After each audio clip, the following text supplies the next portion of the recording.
আর কোন ভাবে আপনাদেরকে বুঝালে আল্লাহ আল্লাহ রাসূলের পথে আসবেন? ভাবতেছেন কিয়ামত বেশি দেরি আছে? হাদিসের মধ্যে 75 থেকে 76টা কিয়ামতের আলামত বুখারী মুসলিম মুত্তাফাক আলাইহি হাদিসের মধ্যে এসেছে। এর মধ্যে 70-72টা এখনই পাওয়া যাচ্ছে।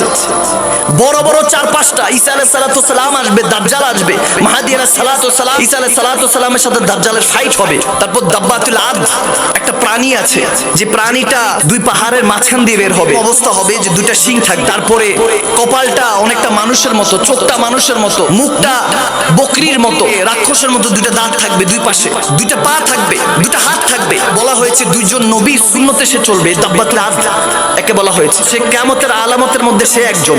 একটা আংটি থাকবে যেটা সুলাইমান আলাইহিস সালামের আংটি, লাঠি থাকবে হযরত মূসা আলাইহিস সালামের লাঠি। সে সবাইকে আল্লাহর খৌফ দেখাবে, সবার কাছে কাছে এসে বলবে, এই বান্দা, আল্লাহর একাত্মবাদ স্বীকার করো, আল্লাহর নবী ছাড়া তোমাদের উপায় নাই, নবীর শাফাত ছাড়া কোনো উপায় নাই, নামাজ পড়ো, রোজা রাখো, হজ ফরজ হলে হজ করো, যাকাত ফরজ হলে যাকাত দাও, এখনো সময় আছে, মসজিদে যাও, মসজিদে আল্লাহ 5 ওয়াক্ত তোমার জন্য ব্যবস্থা করে রেখেছে, এই কথাগুলি ভুলো না। ওই প্রাণীটা এসে এসে বলবে, তার সাইজ কতটুকু জানেন, জানতে চান? আমার মাহফিল আমি বলি, এই মাহফিল থেকে একজন হলো আল্লাহর আশিক, রাসূলের আশিক হয়ে ঘরে ফিরতে হবে।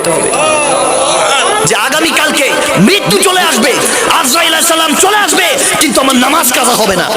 যদি কাজা হয় কিন্তু আদায় করে নিব, কিন্তু নামাজ ছাড়বো না, আল্লাহর ইহকাম ছাড়বো না, সুদ ঘুষ খাবো না, মা বাবার সাথে বেয়াদবি করবো না, বড়দেরকে সম্মান করব, ছোটদেরকে স্নেহ করব। এখন তো মুরব্বীদের সামনে দিয়ে হেঁটে যায়, সালাম নাই, কালাম নাই, আদব নাই। চেহারা দেখে বোঝাই যায় না হ্যালো, নমস্কার, না আদাব, না সালাম দিব।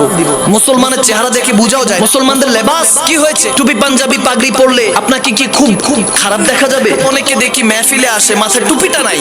হাদিসের মধ্যে আল্লাহর নবী বলেছেন, যারা টুপি পরিধান করে কিয়ামতের ময়দানে আরশের ছায়া পাবে। 2 থেকে 3 হাত উপরে সূর্য থাকবে, লোহিত সাগর রক্তে টকবক করবে, সবাই ইয়া নাফসি ইয়া নাফসি। ওই মুহূর্তে এই আমলগুলি যেগুলো আমার নবী দিয়ে গেছেন, এই আমলগুলি ঠিকমতো আদায় করলে ওই দিন কাজে দিবে। ঠিক কিনা বলেন?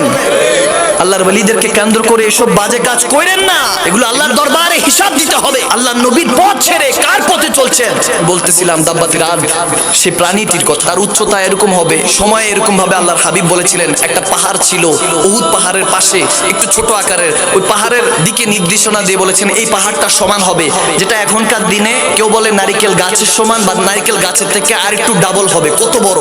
এটাকেই হাদিস থেকে বিকৃত করে অনেক সময় ডায়নোসর বলা হয়। ডায়নোসর একটা প্রজাতি ছিল যেটা বিলুপ্ত হয়ে গিয়েছে। এই প্রাণীর সমান হবে। সে ইমানের তাগিদ দিবে, ইমানদার হওয়ার জন্য সবাইকে আহ্বান করবে। তার কাছে তার হাতে একটা লাঠি থাকবে মুসা কালিমুল্লাহ, হাতে পড়া একটা আংটি থাকবে, যে আংটিটা হযরত সুলাইমান আলাইহিস সালামের পরিহিত। 40 দিনে পুরো পৃথিবী ভ্রমণ